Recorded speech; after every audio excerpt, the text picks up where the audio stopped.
자, 구약의 역사. 우리가 이 구약 전체의 역사를요, 시대의 흐름에 따라서 10개의 세그먼트로, 10개의 챕터로 나누어 보았습니다. 여러분 노트를 보시고요. 첫 번째, 세상의 시작. 언제인지 모르지만 인류의 새 우주가 창조된 그 기원에서부터 약 2000년까지의 스토리가 창세기 1장에서 11장까지 쓰여 있습니다. 우리는 이것을 인류의 원 역사다, 프로토 히스토리라고 그러죠. 자, 이 세상의 시작, 세상의 시작, 이렇게 다 외우기가 어려우면요, 그냥 이렇게 생각하면 어떡해요? 시작. 창세기 1장에서 2장은 창조 이야기, 창세기 3장은 인류의 타락 이야기. 여러분, 성경이 이렇게 두꺼운데, 이 두꺼운데 인류가 하나님 앞에 죄 없이 섰던 거는 첫 1장, 2장, 3장밖에 없어요. 그리고 나머지는 모두가 죄인인 인간의 역사입니다. 심지어는 1장은 뭐 우주 창조고 2장에 인간 창조가 나오죠. 그럼 2장, 3장, 3장에서 타락했으니까 2장밖에 없어요. 그리고 타락한 인간이 문명을 발달시켜 나간 이야기들이 쭉 나오고요. 그 다음 족장 시대가 벌어지죠. 족장 시대는 약 2000년에서 1700년 기원전 이야기입니다. 창세기 12장에서 50장까지 기록입니다. 아브라함 이야기, 이삭, 야곱, 요셉. 그리고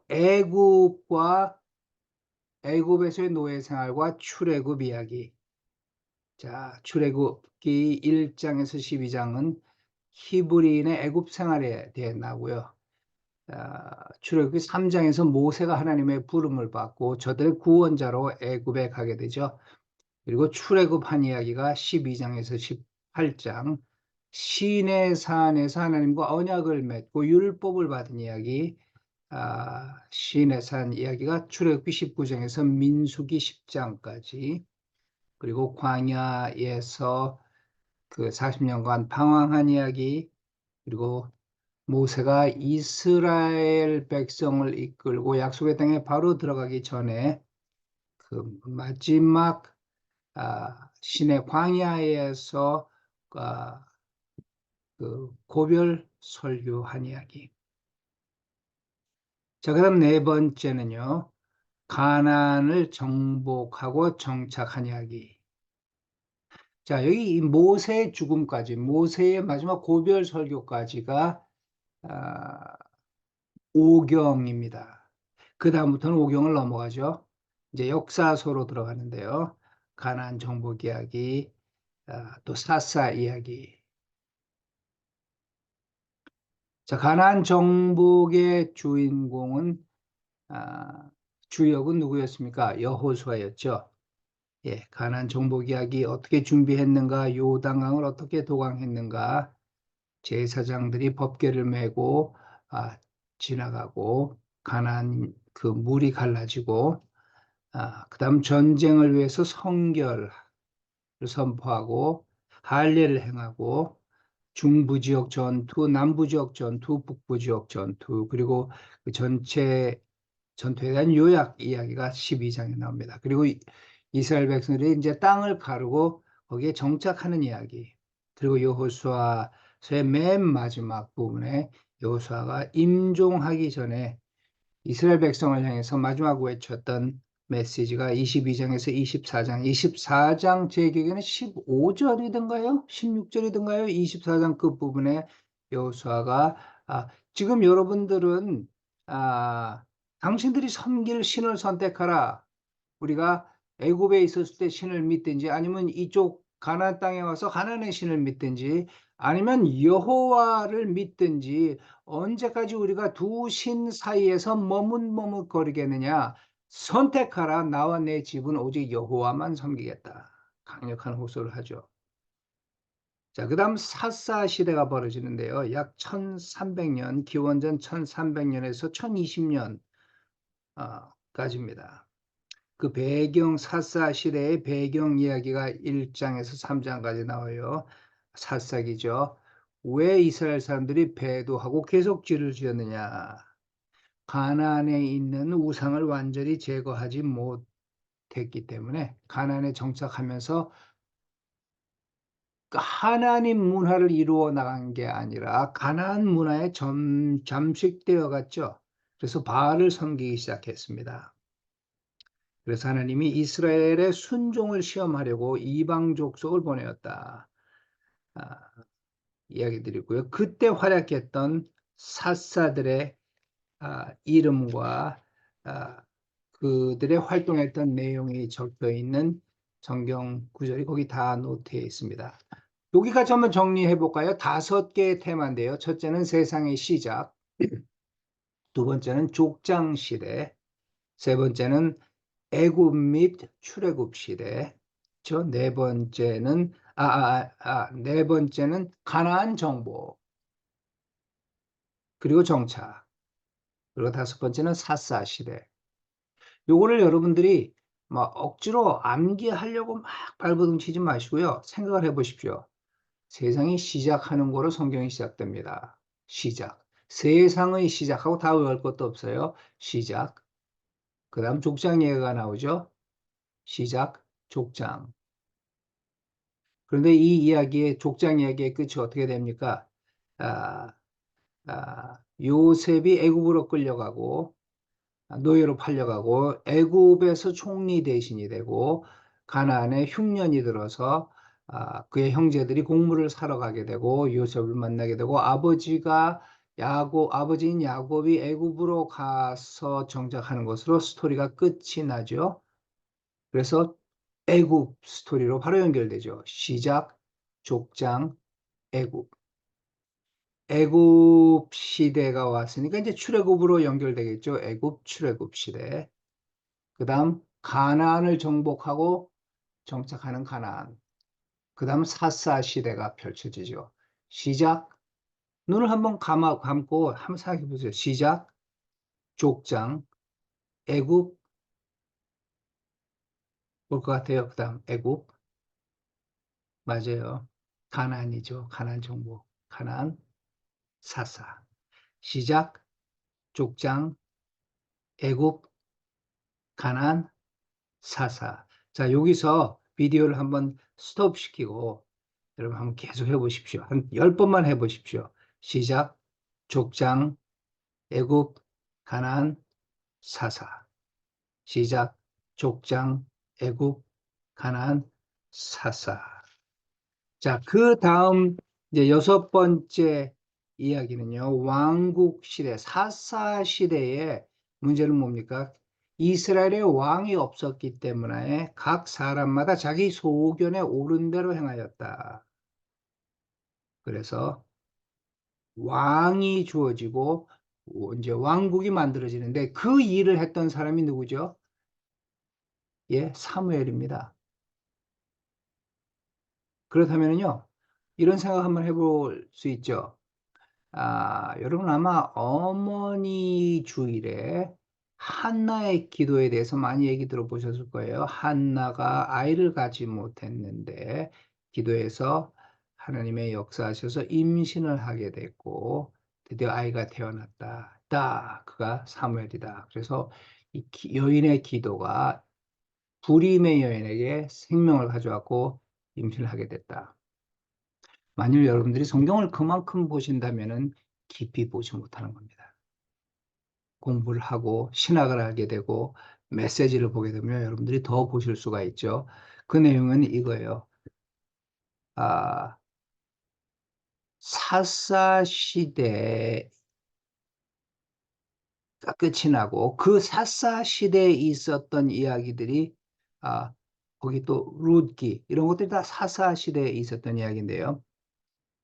이스라엘 하나님이 선택하신 이스라엘이란 나라가 가나안의 기적적인 역사로 애굽을 나왔어요. 애굽을 뭐 300만 사람, 300만의 인구가 홍해가 갈라지고 바다 안을 걸어서 약속의 땅으로 왔다. 이거 뭐 기적 중의 기적이죠. 엄청난 일이 벌어졌죠. 그리고 하나님의 절대적인 강권으로 나라를 건립했는데 단지 왕이 없을 뿐이죠. 12 동맹이 12 부족이 느슨한 동맹 체제를 유지하면서 국가를 유지했는데 이 국가가 도덕적으로 종교적으로 완전히 타락해 버려요.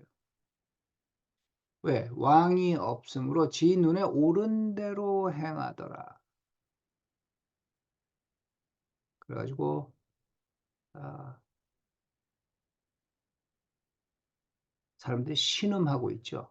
하나님의 뜻이 이루어지지 못하고 있죠. 그런데 보십시오. 하나님이 선택한 백성 이스라엘은 기적적으로 나라가 세워졌고 정착을 했음에도 불구하고 일어나지를 못해요.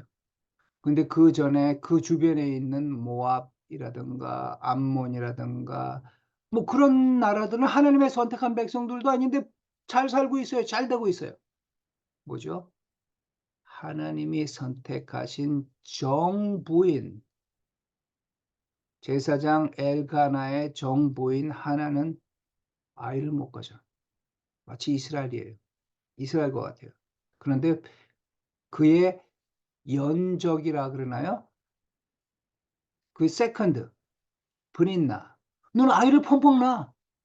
하나님의 선택한 정실은 열매를 맺지 못하고 주변에 하나님이 선택하지 않은 국가들은 부흥하고 있어요. 브릿나는 계속 아이를 낳고 뭐 승승장구하고 있어요. 그런데 하나가 기도하죠. 그리고 사무엘이 태어나죠.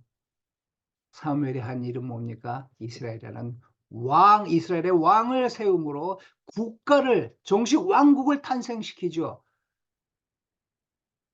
그러면 그 메시지의 내용은 뭡니까? 여인의 기도가 임신을 가능하게 했다가 아니라요. 여인의 기도가 한 국가를 탄생시킨 거죠. 이것이 기도의 능력입니다.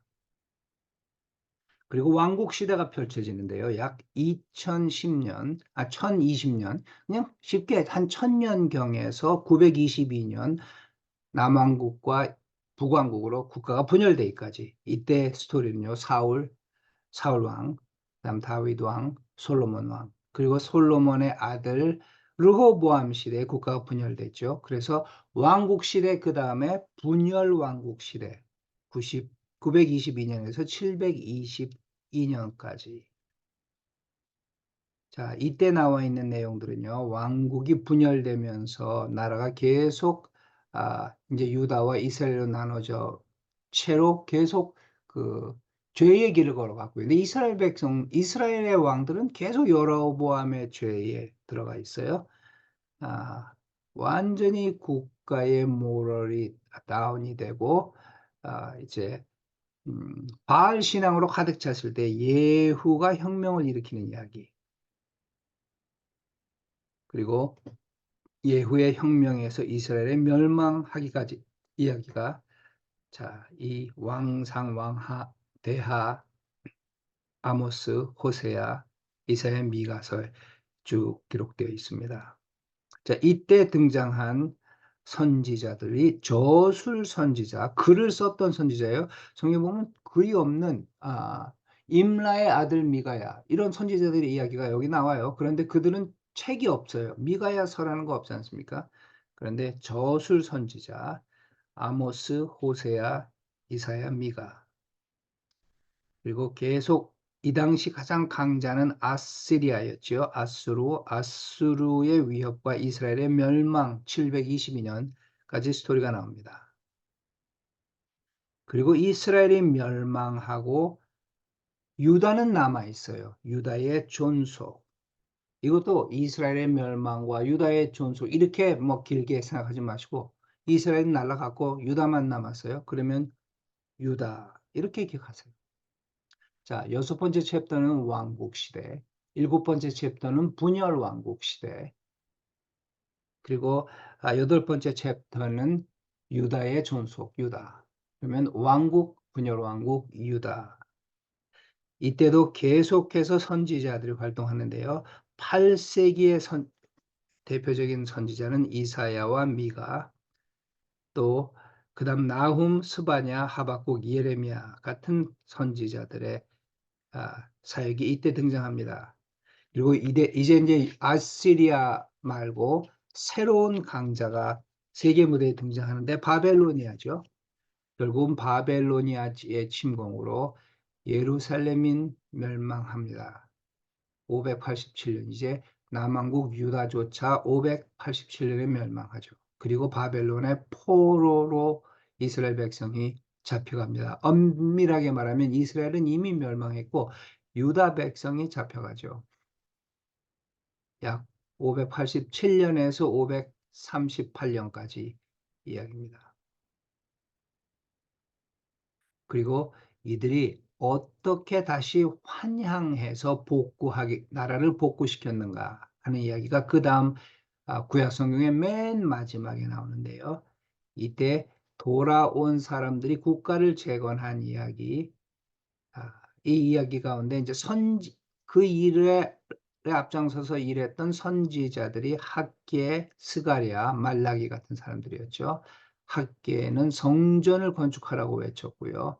스가랴 역시 성전 건축을 외쳤고요. 돌아온 이스라엘 백성들, 돌아온 유다 백성들 향해서 말라기는 이스라엘 백성들이 돌아와서 다시 하나님의 기적으로 본향에 돌아와서 살고 있는데 그들이 생각했던 성전을 짓고 나면 메시아의 나라가 도래할 줄 알았는데 계속 삶이 어려워요. 삶이 어려워지니까 아, 자꾸 또 죄를 짓고 하나님을 떠납니다. 그들을 향해서 메시지를 전했던 게 말라기죠.